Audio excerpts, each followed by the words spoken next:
নমস্কার, জয়শ্রী গণেশ। আপনাদের প্রত্যেককে জানাই স্বাগতম। আজকে আলোচনা করব একটি মাস নিয়ে, 15ই সেপ্টেম্বর থেকে 15ই অক্টোবর।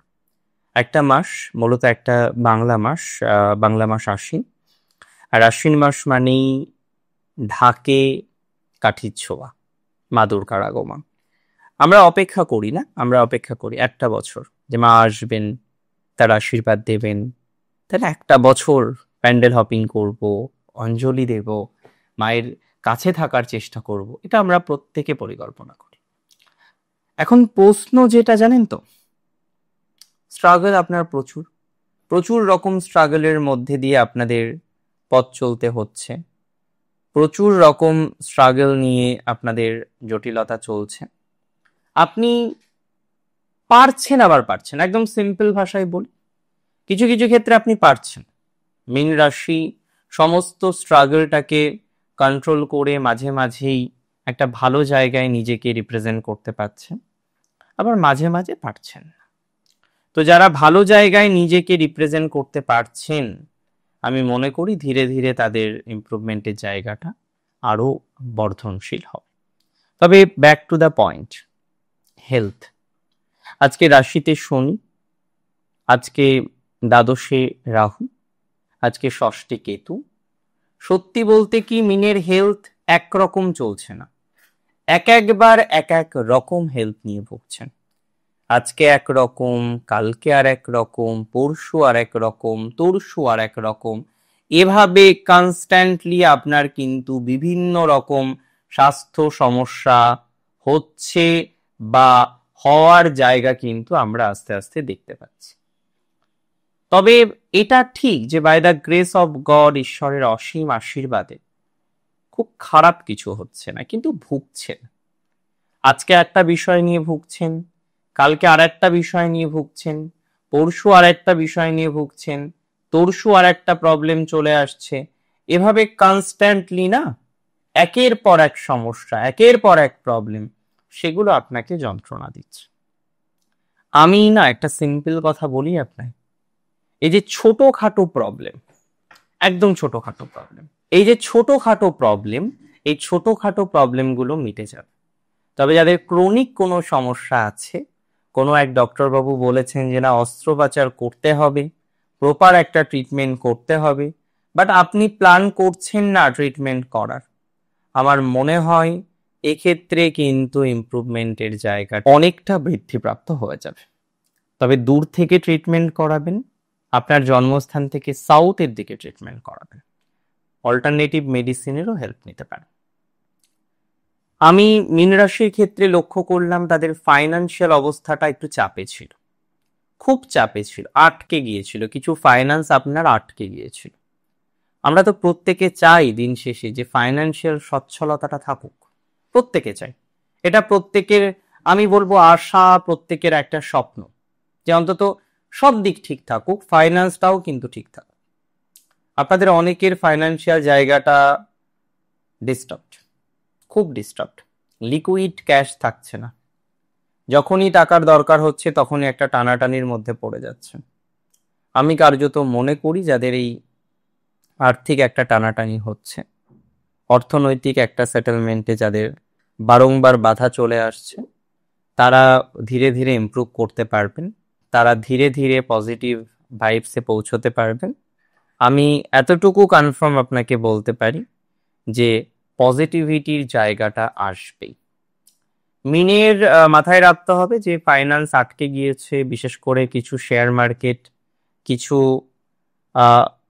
লগ্নি করেছেন এবং লগ্নিকৃত অর্থটা আপনার সঠিক জায়গায় অ্যাপ্লাই হয়নি। আপনি লগ্নিটা করেছেন ভুল জায়গায়, যেখানে আপনার লগ্নি করার কথা ছিল না, আপনি সেখানে লগ্নি করেছেন, যে কারণে প্রবলেমটা আরো বেড়েছে। এই লগ্নির জায়গাটাকে এবার তো ঠিক করতে হবে নাকি, এবার ঠিক করতে হবে।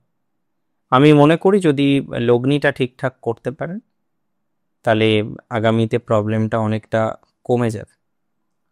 আর যারা লগ্নি করে ফেলেছেন, একটা হিউজ অ্যামাউন্ট ইনভেস্ট হয়ে গিয়েছে, একটু সময় দিন যাতে আমরা আবার পজিটিভ জায়গায় পৌঁছতে পারি, পজিটিভ জায়গায় এগোতে পারি, পজিটিভ জায়গায় নিজেদেরকে রাখতে পারি, এটার চেষ্টা করলে আমরা ভালো থাকবো।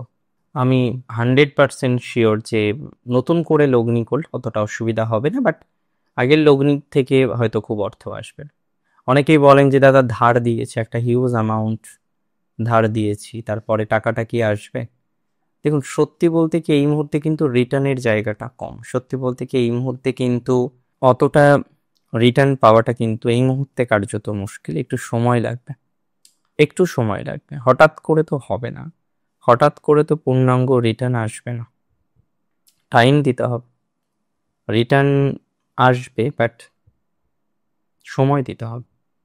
যদি সময় দিতে পারেন তো ভালো, না হলে তো একটু অসুবিধা আছে। আর প্রেমের ক্ষেত্রে মিনের সমস্যা অনেক, কিছু কিছু ক্ষেত্রে তো প্রেম ভাঙলো।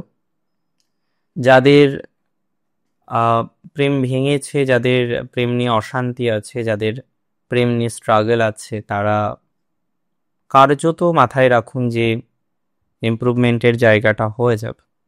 কার্যত মাথায় রাখুন কিছু এক্স ফিরে আসতে পারে, বিশেষ করে এক্সট্রা ম্যারিটাল অ্যাফেয়ার্সে যারা আছেন, এক্সট্রা ম্যারিটাল অ্যাফেয়ার্সের সাথে যারা কানেক্টেড আছেন, তারা ধীরে ধীরে ধীরে ধীরে ইমপ্রুভমেন্ট করতে পারবেন, ধীরে ধীরে পজিটিভ ভাইবসটা তৈরি করতে পারবেন, ধীরে ধীরে উন্নতির অবকাশে নিজেদেরকে রিপ্রেজেন্ট করতে পারবেন। এতটুকু শিওরিটি আমি আপনাকে দিচ্ছি। সো চিন্তা নট, টেনশন নট, টেনশন করা যাবে না, আর অশান্তি মুক্ত হয়েও পথ চলা যাবে। সব থেকে উল্লেখযোগ্য বিষয় হচ্ছে আপনার বর্তমান সময় সাপোর্ট। একটা ভালো সাপোর্ট আপনাকে এগিয়ে দিতে পারে অনেক বেশি। যদি সাপোর্টটা ঠিকঠাক থাকে, যদি একটা ভালো সাপোর্টের জায়গা আপনি পেয়ে যান, তাহলে দেখবেন আপনার জীবনের গতিটা না তরতর তরতর করে এগোচ্ছে। So it is very important to get a good support at all. মিনের ক্ষেত্রে সাপোর্টের মানুষটার অভাব, একাকিত্বের জায়গাটা অনেক বেশি, যে কারণে প্রবলেম। কাউকে ট্রাস্ট করে ট্রাস্ট থাকে না মিনের, ট্রাস্ট করলে ধোকা খাবে। ভালোবাসার জন্য কষ্ট যে যে রাশিগুলো পাই তার মধ্যে সব থেকে বেশি পাই মিন। মিনের ভালোবাসা রিলেটেড কষ্ট আসে, ভালোবাসা রিলেটেড যন্ত্রণা আসে। সেই যন্ত্রণাকে, সেই ভালোবাসার কষ্টটাকে ম্যানেজ করা উচিত। আপাতত পর্যায়ক্রমে মীন রাশির সব থেকে ইম্পর্টেন্ট হচ্ছে ফাইন্যান্স, কিছু শত্রু, কিছু পারিবারিক অশান্তি অ্যান্ড ম্যারেজ। ম্যারেজ লাইফ নিয়ে দেখুন, অনেকের সাথে তো কথা বলি, একটা বিষয় বুঝেছি মিনের ক্ষেত্রে, যে মীন রাশি জাতক জাতিকাদের একবার প্রবলেম শুরু হয়, খুব সহজে কিন্তু সমাধান হয় না, সময় লাগে সমাধান হতে। খুব সহজে সমাধানের জায়গা মিনের ক্ষেত্রে দেখি না, সময় লাগে। আপনাদের ক্ষেত্রেও কিন্তু সময় লাগে, খুব সহজে কিন্তু হবে না। You have to give time, আপনাকে সময় দিতে হবে। যত বেশি সময় দিতে পারবেন তত ভালো, সময় না দিতে পারলে কিন্তু মুশকিল। 3টে নক্ষত্র, প্রথম নক্ষত্র পূর্ব ভাদ্রপদ। একটা ইনভেস্ট করার পর সেটা থেকে রিটার্ন আসছে না, এটা নিয়ে প্রবলেম। একটা চাকরি নিয়ে সমস্যা। পূর্ব ভাদ্রপদ নক্ষত্রে জাতক জাতিকাদের হেলথ নিয়েও অনেকে ভুগছেন, অনেকেই স্ট্রাগলের মধ্যে আছেন, এটা সমস্যা। স্বাস্থ্য উন্নতির চেষ্টা করতে হবে, এবং সব থেকে বড় কথা প্রপার ট্রিটমেন্ট দরকার। অনেক পূর্ব ভাদ্রপদর ক্ষেত্রে আমরা দেখলাম যে সঠিক ট্রিটমেন্টটাই হচ্ছে না, সব হচ্ছে বাট প্রপার ট্রিটমেন্ট হচ্ছে না। It is not fair.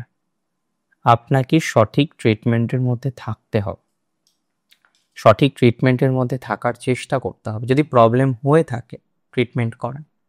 পূর্ব ভাদ্রপদর কিছু বিদেশ যাত্রার যোগ আছে, যারা বিদেশ যাত্রা করতে চাইছেন, দূরে যেতে চাইছেন, কিছু সাকসেস পাবেন।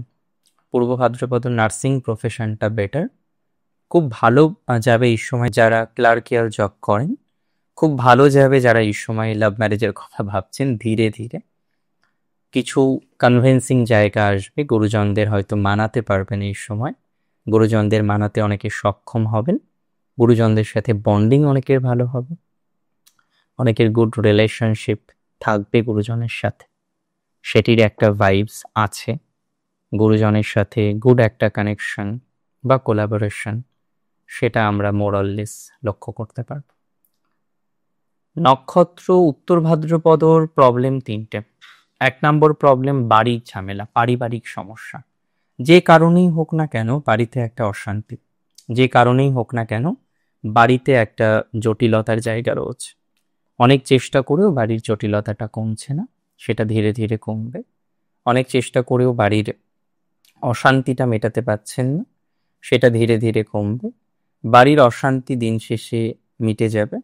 আমি মনে করি ডেভেলপমেন্টের জায়গা অনেকটা তৈরি হয়ে যেতে পারে, বা উন্নতির অবকাশ আমরা নিশ্চিতভাবেই তৈরি করতে পারব। উত্তর ভাদ্রপদর কিন্তু কিছু ভ্রমণের জায়গা রয়েছে, আর কিছু কিছু ক্ষেত্রে দেখা যেতে পারে ভ্রমণ রিলেটেড বিষয়ে আপনার প্রোগ্রেসিভ জায়গাটা আসবে। দূরে যদি কেউ ভ্রমণ করতে যেতে চান, উত্তর ভাদ্রপদ 13ই সেপ্টেম্বরের পরে যেতে পারেন।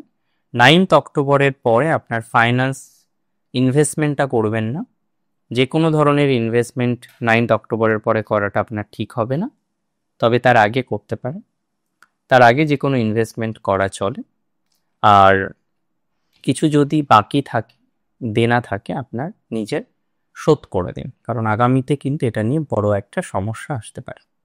রেবতীর এর আগে কর্মস্থলে প্রচুর সমস্যা, একা হাতে সবকিছু সামলানো রেবতীর যাচ্ছে না। রেবতী তো ঠান্ডা, চুপচাপ থাকতে পছন্দ করে, বাট রেবতী অনেক বেশি স্ট্রাগল ইদানিংকালে ফেস করছে।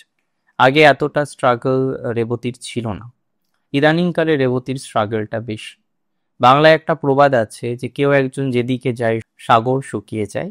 না, আমি সেটা বলছি না যে রেবতী যেদিকেই যাচ্ছে সাগর শুকিয়ে যাচ্ছে, বাট রেবতী যেদিকেই যাচ্ছে সেদিকেই স্ট্রাগল করতে হচ্ছে। রেবতীর স্ট্রাগলের মাত্রাটাকে বাড়াতে হচ্ছে, যেটা রেবতীর কাছে সত্যিই চিন্তার, আমার কাছেও চিন্তার। যে এত যদি স্ট্রাগল করতে হয় তাহলে তো মুশকিল। ধীরে ধীরে আমরা স্ট্রাগল থেকে বেরোবো, ধীরে ধীরে আমাদের স্ট্রাগলটাকে আরো বেশি মিনিমাইজ করতে হবে, ধীরে ধীরে আমাদের আরো বেশি ডেভেলপমেন্টের দিকে যেতে হবে, ধীরে ধীরে আরো বেশি অগ্রগতির জায়গা আমরা তৈরি করতে পারবো, এটুকু শিওরিটি আমি আপনাকে দিতে পারি। ধীরে ধীরে স্ট্রাগলের মাত্রাটা অনেকটা মিনিমাইজ হয়ে যাবে। অনেক ভালো থাকুন, সুস্থ থাকুন।